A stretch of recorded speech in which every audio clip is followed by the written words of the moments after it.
It's almost like you're learning a whole new aspect of life that before you didn't know existed.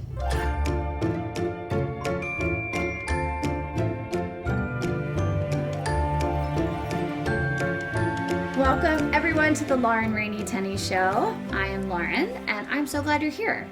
As always, we get to talk to my friends. I feel like I have been blessed with really interesting friends that know so much and that are so wise, and I feel like I've learned from them, and I feel like everyone else can too. And today on this episode we have Mel Payne, who lives how many feet? Not many. Across the street. Right. Mel is such a dear friend. She's a counselor, she's a mom, she's a wife, and really importantly to me, I feel like someone that I've connected with on the topic of boundaries more so than a lot of people. And in fact, she's probably gotten so tired of me saying the word boundaries, but she's so gracious and she hasn't told me yet. No, not tired of it. Not even a little bit. And we're going to go into that. And I want to know all about your counseling and why you've chosen the specific kind of particular I guess, aspect of counseling, sure. Women, and their identities, which is really, really interesting. Before that, I really want to know about Chile. Yeah. She went to the National Outdoor Leadership School in Patagonia, Chile. And here's what I'm imagining. I'm imagining you decked out in Patagonia gear, really cute Patagonia gear, scaling mountains. Yeah. This is what I'm imagining. Okay. Tell me about this. Am I correct? You are partway there. Oh. Yeah. Oh, okay. I thought you were going to say no. Yeah. Lauren. No, you're partway there. It's about a 90-day course, and I was on a team of 17 people, and I got a semester's worth of undergraduate credits for the course. So NOLS, National Outdoor Leadership School, the age range of students that they have ranges from like 15 years old kind of on up. Oh, wow. It's an incredible program. So the Patagonia course that I did fit into a semester of undergrad, and it was about 35 or so days of sea kayaking, and then the other half of the course was mountaineering. So there was time where we were like above tree line, which is when you're in snow, right? Like scaling mountains, like ice axe, snow school. My word. Tied to each other in case somebody falls into a crevasse, like all of that. And then the sea kayaking portion was, we had like single kayaks, double kayaks, and anyway, everything that we needed for the 30 days we had in our boats. And then for the mountain section, we had them airdrop the second half of the course, our food. And so, yeah, it's a little bit, I mean, it was really an adventure. I didn't see anybody but those 17 people for the 3 months. Did you like them? Well, one of the people on that course is still a really good friend, believe it or not, which is really amazing. 1 out of 17. 1 out of 7. That's a pretty good number. That's a good number. Yeah. That's good. Yeah. Especially if they're very close. Yeah. Yeah. Yeah. So none of that sounds appealing to me. Except for maybe the cute Patagonia fleece. That. Yeah. I love. Yeah. That I love. Yeah. But I do, I know you've told me that you did this, but I don't think that I knew it was that extreme. Yeah. And I'd like to think I'm adventurous. Yeah. But I would like to be adventurous in Tahiti. There you go. Maybe. Yeah. Okay. So, just so you know that about me. Okay, good. Yeah. Yeah, I'll tuck that away. Tahiti. Well, got it. So I am really excited about this show, this conversation with you. Yeah. Because again, like I said in the beginning, I feel like we have connected on this level of understanding boundaries. And that to me is special because it changed my life. Yeah. And I know that it is very special to you. This book, Henry Cloud, Dr. Townsend, they wrote other books that you love too. I'm really excited about this conversation. Yeah. Now I'm going to look at my questions. Okay, Mel, you ready? Yep. We're about the same age. Yeah. I'm older. I'm learning I'm older than everyone now that I come in contact with. And I feel like knowing what I know about you and your story, we kind of came into understanding about boundaries around the same time in life. Yeah. But that was later in life. Yeah. So why didn't we know it before? Why didn't we learn these things long ago? Yeah. Yeah, I would say a couple things come to mind with that. One is just growing up in the culture that we're in versus the culture that our parents grew up in, right? So we have, I think, just more of the language now than even our parents' generation did. So the way that we navigate relationship or even talk about how we navigate relationship is different than what they would have grown up in, and so therefore how we would have been raised in it. I think secondly, and I can maybe even kind of weave the two together, but we don't probably tend to utilize boundaries in relationship until we need to. So where maybe we're raised with, I mean, you have 3 little ones, right? So you're constantly teaching them structure, boundaries. Yes, this is a no. But as they grow and they get older and they enter into relationships in the workplace, in school, more adult relationships, where they're having to navigate boundaries that at what you and how you guys are raising them, they're really simple. They're really black and white. But as they grow and they become older, relationships get more complex. And so the boundaries and the way that they're going to navigate relationships will be more complex. So I almost wonder if we have really been raised with boundaries, not really even understanding or knowing the concept that we now understand as boundaries. Right. But now we have this different language to attach to it. And then when we have more complicated adult relationships come up where we're going, ooh, I need to navigate this differently. There's nuances to it. But that can seem daunting.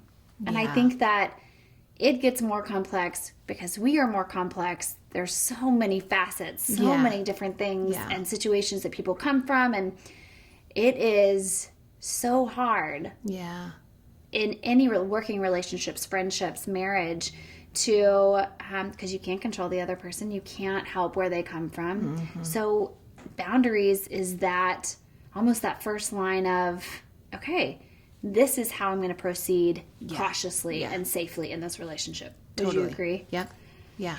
I mean, we have a lot of work to do. Yeah. There is a lot of work to do. Lots of practicing. It takes practice. Yeah. Absolutely it does. Yeah. What I want so much is for our audience, the people that are listening, to go away with practical applications to some of these things that we're talking about. So, for instance, just for example's sake, let's say, okay, your mom is fabulous. She would never do this. But let's say you have just had a baby and your mom wants to come over every day. Yep. She wants to come over every day, and she doesn't necessarily tell you when she's coming over, and she wants to bring a new present for sweet Ella every single day. So the old Mel, without boundaries, or before boundaries, how would you react? What would your reaction be? And then with boundaries, what would that look like? Yeah. Okay, so old unboundaried Mel would say, yeah, sure, yeah, come on over whenever works for you.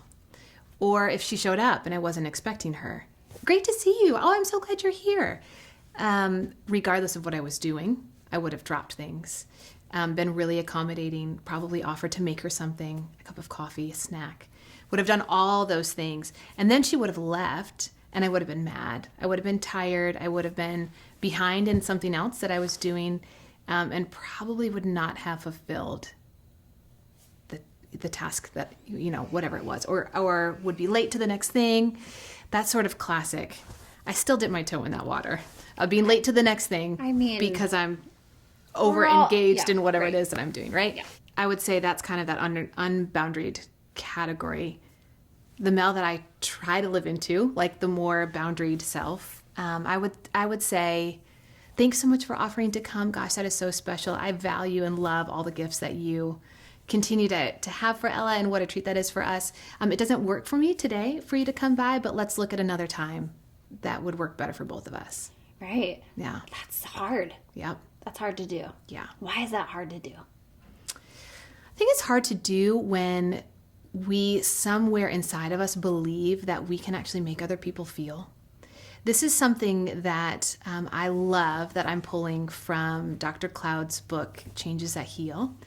just the concept of not being able to make other people feel. But oftentimes we believe that we can make other people feel. So a lot of times we'll say, oh, you make me feel so amazing every time I come over, or oh, she makes me so mad, right? Like it's just in our everyday language to say that. And so when we actually believe that our actions can make other people feel, I think a lot of times what at least propels me to say yes when I really mean no is I will make her feel so good if I just tell her, come on over, you can be with my sweet girl.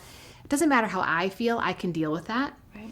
But I want to make my mom feel good. But if I remind myself, you know what, it's not my responsibility what she feels, then I can really be honest in relationship and say that doesn't work for me, which by the way is a real conversation stopper, it can be really helpful, right? When you're in the midst of something and somebody doesn't want to take your no, which I think we all know, it can be really stressful. So just to be able to kind of pull away a little bit and say, you know what, that doesn't work for me. It's a softer way of saying no.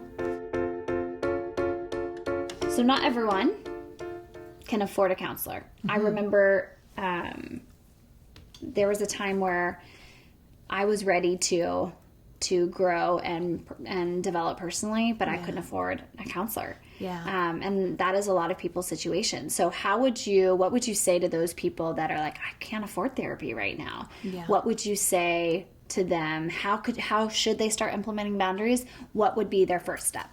Or just learning what this looks like, what this is. Yeah.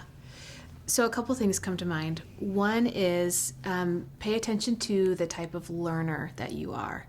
If you're an experiential learner, I would say start paying attention and really open up your eyes to the people in your lives who engage relationally in a way that you really admire and respect. So if you're married, I love that.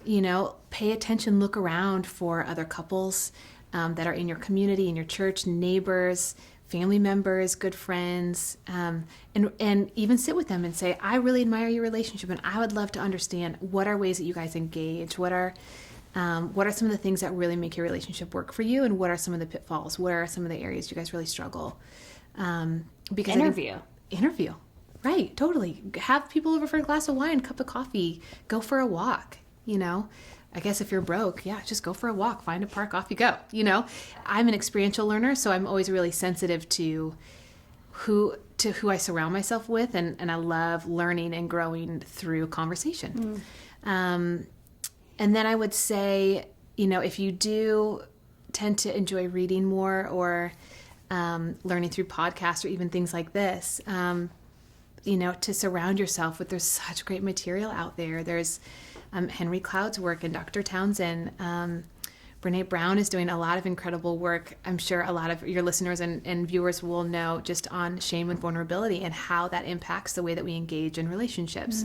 So I would say get on some blogs and get on, I think Dr. Cloud's website even probably has some great resources for reading, and just start investigating and reading, and books that have like questionnaires in the back. I think Boundaries does. I know Changes That Heal does. There's another really wonderful book by a therapist here in the Nashville area named Chip Dodd called Voice of the Heart. That book really helps you grow acclimated to kind of a newer understanding of our emotions and how our emotions play a role in how we engage relationally. And at the end of each chapter, there's a questionnaire kind of section. So I think that can even help with some of the self-discovery. And start digging into, okay, what material is really jumping off the page? What am I really finding myself gravitating towards? And see if that can help kind of guide to some of the personal work you want to start with and dig into. What I found when I started doing some of the deeper work is it was like a ripple effect. I couldn't get enough. It was like I read this and I wanted to know more about this, and I read this and I read this, and it was exciting. Yeah. It's almost like you're learning a whole new aspect of life that before you didn't know existed. Yeah. And it is helping have happy, healthy, whole relationships with yourself, with God, with spouse, with friends, right? Yeah. Neighbors. Yeah. Yeah, absolutely. Neighbors. Here we are. It's not easy to start, and it takes practice. And would you agree with that? Little by little, day by day. right? Yeah. Yeah, it's one small step after the next. There's nothing about healthy, good relationships that comes easily. Right. I often say this to my clients, that healing begins with awareness. And so where there's not awareness, we don't know where to step. We don't know where to go.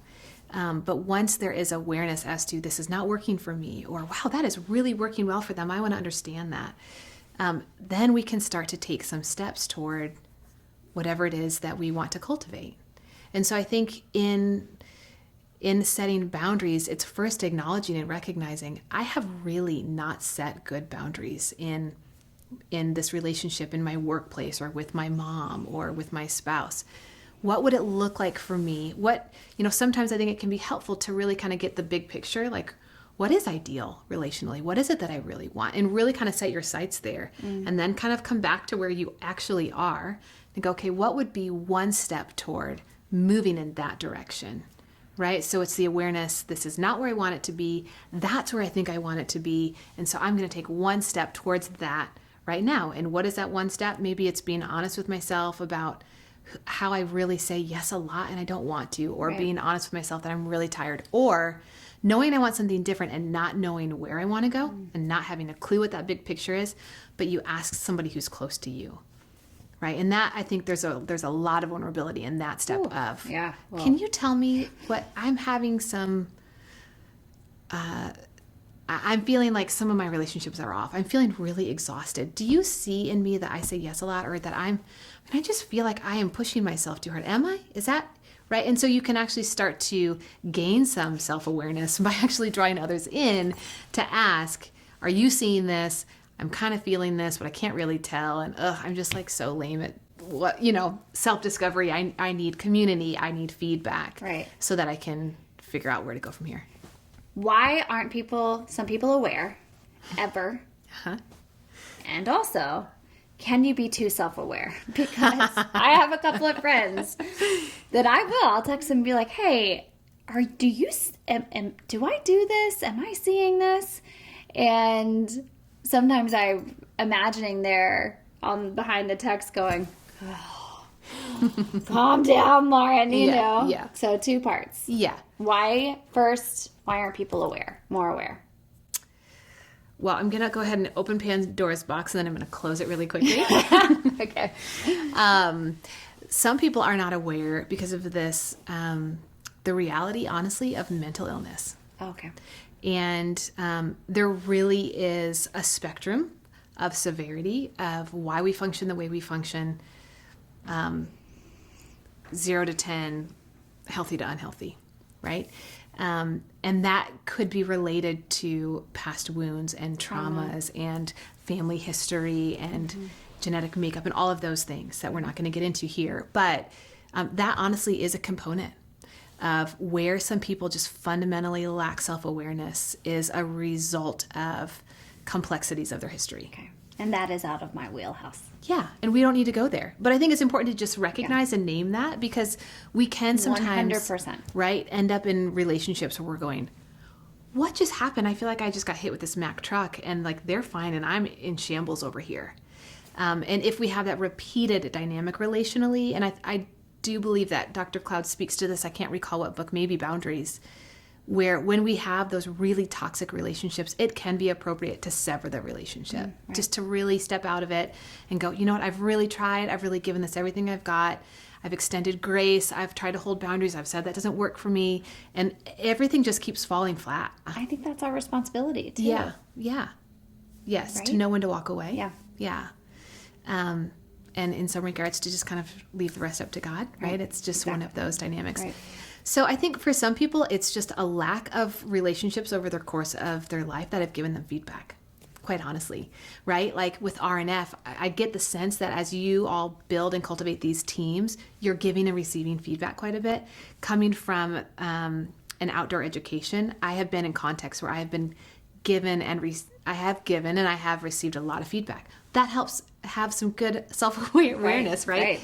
So if somebody just hasn't had the luxury of being in relationships or contexts where they've gotten feedback. Honest feedback. Yeah, totally. And so sometimes that can produce an individual who just doesn't want it, isn't used to it, and And then, sure, we all have our friends that are like on stun with their awareness. And I think a lot of it has to do with upbringing, relationships that they have poured time and energy into, and that's been poured into them is probably, I mean, that's what comes to mind for me as sort of the main components of what impacts our awareness. Yeah. Yeah. Okay. And so the person that's too self-aware, can you be too self-aware? Can you be too self-aware? Can you analyze yourself too much? Asking for a friend. Yeah, there you go. I think for the overanalyzers in the world, that I would not say there's anything fundamentally wrong with that. I think we can get stuck, right? Spinning, and it can become counterproductive. Right. Yeah. But if I was to get in the camp of more awareness versus less, I would tend to think more self-awareness is going to go better for you in the long run than less than. See, friends? So you're going to be okay. I'm on the right Your friend side. is going to be okay. My friend. Yeah. You can let her know. Ella, Yes. you have a baby. Yes. And you waited a long time Yeah. for her. And I remember a conversation that we had. I knew that you were expectant. You really wanted to have a baby. And I remember asking you, hey, do you want me to ask you how it's going, or do you not want me to ask you how it's going? Yeah. And your response was, I wish that you would ask me, because when people stop asking, it makes me feel like they've lost hope that it's going to happen. Yeah. Do you remember this conversation? Yeah. So should we ask more questions like that to people? I think that relationships would be so much sweeter if we had the courage to ask more questions like that. I think we miss out on a lot of opportunities for deeper, sweeter relationships when we choose to stay in the safe zone. And the safe zone looks like, hey, thinking about you, praying for you. And you never have to name to me or get into that uncomfortable space with me. And you'll know really quickly that relationship's either going to go deeper, or that's it. Right. Like that person just became really uncomfortable and now they need to stay over here because they feel too exposed. They feel too vulnerable, Right. which is not your fault, right? Because if you're taking responsibility for yourself, how they feel is not your fault. The language of should, I think, is Not counselor-y.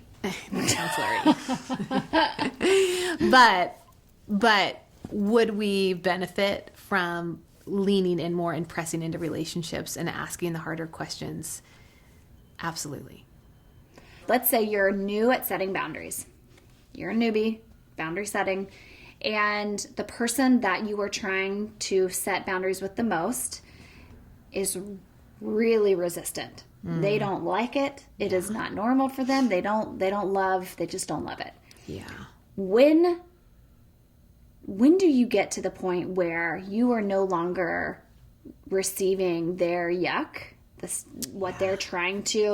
how they're trying to make you feel? Yeah. When is the point where you're not holding on to that? That's not sticking to you anymore. Yeah. I'm going to respond to that with a picture. This is a picture of that I often will give to clients in the counseling room. And that is to pay attention to your posture in relationship to that person. We can take lots of postures relationally. In this particular image that I want to create, we can either sort of be a sponge or a mirror. And as we know, a dry sponge is ready and prepared to absorb whatever gets thrown at it. The job of a sponge, right, is to receive. And so the bucket of water that gets thrown at the sponge, now it's empty and it can go on its merry way, and the sponge just falls over heavy, right? Heavy. But the other image is of a mirror, right? So if I was to put a mirror in front of you, what you are confronted with is your own image. It is not me. And so when somebody is essentially throwing something at you through their words, or they're not receiving the boundary, you can choose to posture yourself as a dry sponge in front of them, and whatever they say in reaction to your boundaries, and they're not wanting to take your boundaries, you can take that on, and they're light as a feather and you're heavy. Or you can quickly grab your mirror and hold it up in front of them. And so a response could look like saying back to them, I'm hearing that this is not working for you. I'm hearing that you're frustrated. I'm hearing that you're angry.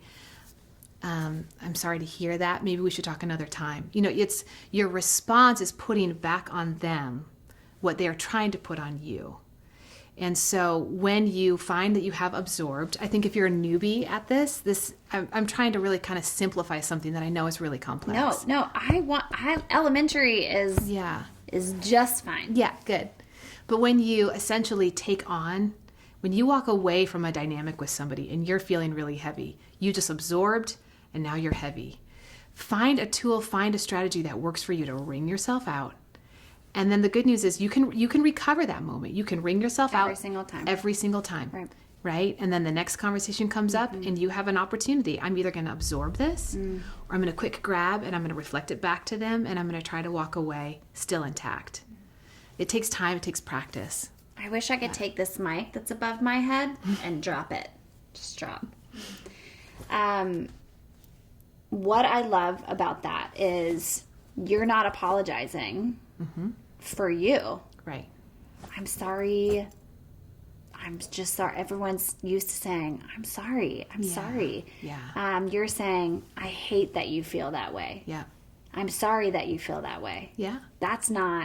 You're not taking it on. You're sorry. Right.